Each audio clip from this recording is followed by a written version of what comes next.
standing in a spring sown Raffno paddock down near Many Peaks in WA. So Tim, what was the paddock like before this crop came in? It was a kike thatch, hadn't been ploughed for, I don't know when, long time. It took a bit of work to plough it up after the knockdown, 3 passes with the grizzly to get a seed bed there, and it was pretty fluffed up, and in it went. Yep. And so the initial spray did a pretty good job on taking the kike out? Yeah, it did. 2 litres of Roundup we went with, and then 3 passes with the grizzly, fairly chewed it up. Yep. And we had it pretty clean and level, and yeah. Yep. And then the crop was sown with a pretty good machine.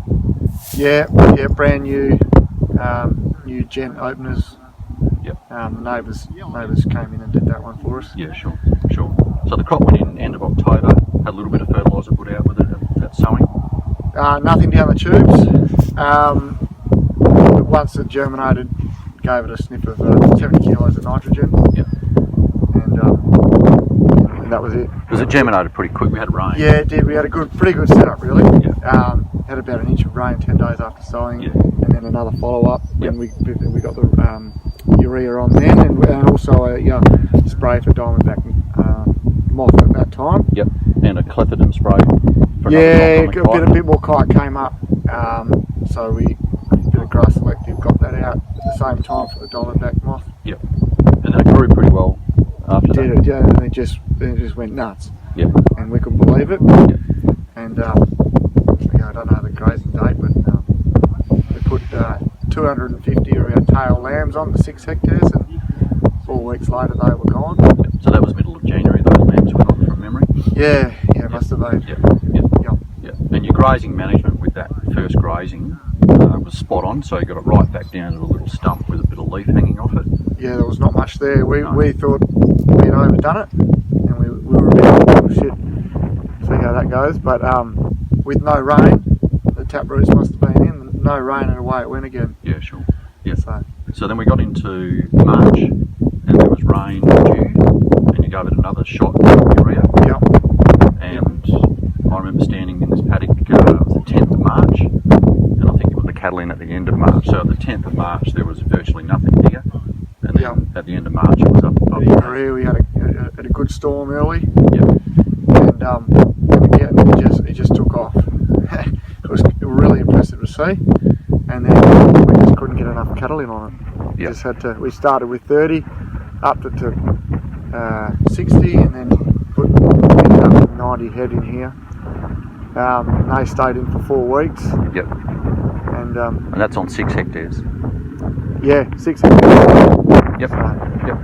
And when you put the cattle in, and with the sheep as well, did you find there was any acceptance issues? Like, did it take them a while to start eating it? Did you have any animal health concerns? No animal health concerns, because it's a 14 hectare paddock, and grass on the other side.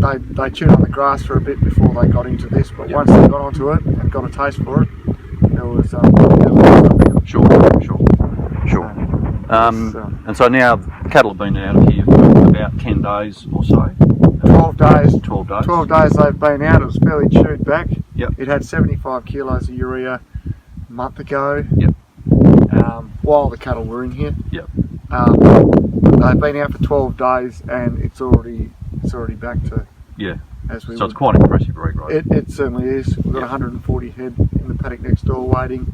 As soon as it's ready to go, they'll be back in here, and I'd imagine it won't be too long. Yeah. So first crop, what's your overall impressions after what you've seen so far? It's pretty exciting, really. It's bloody impressive. It grows like buggery, and I reckon there's a big fit down here, and in our business especially, for livestock production, fat lambs, grassy cattle. Yep. It just grows. Yeah.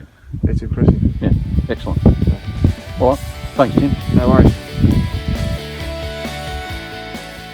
All right, thanks for your time today, Tom. Standing in an autumn sown Raffno crop just out of Albany at the moment. So second Raffno crop on this farm, and I'd like to talk to Tom today about the 2017 sown crop sown in spring. So that went in early November time? Yep, early November. And what was the paddock like? Sand, Yep. really poor sand.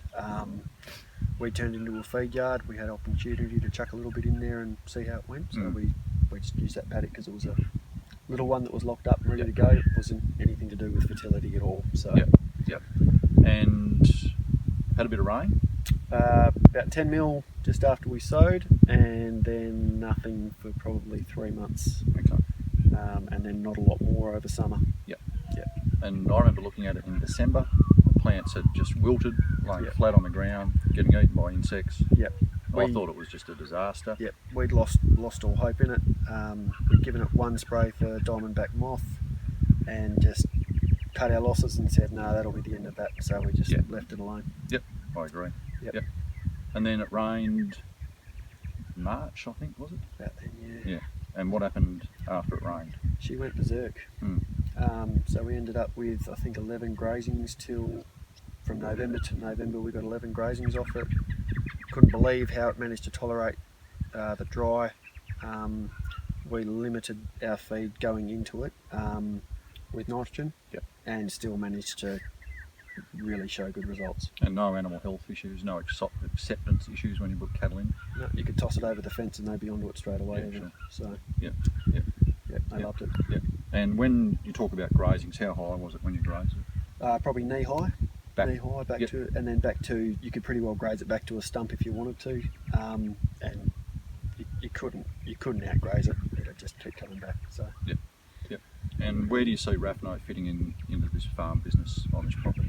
Great option for summer crop, and also great option for pre-start on any new paddocks for pasture coming into autumn, with great herbicide usage on it. Being able to use a dicamba and a grass-based herbicide, you can pretty well wipe a paddock clean while you're still getting good grazing benefit off it before you go in with new seed. Yeah. Excellent. All right. Thanks, Tom. Cool.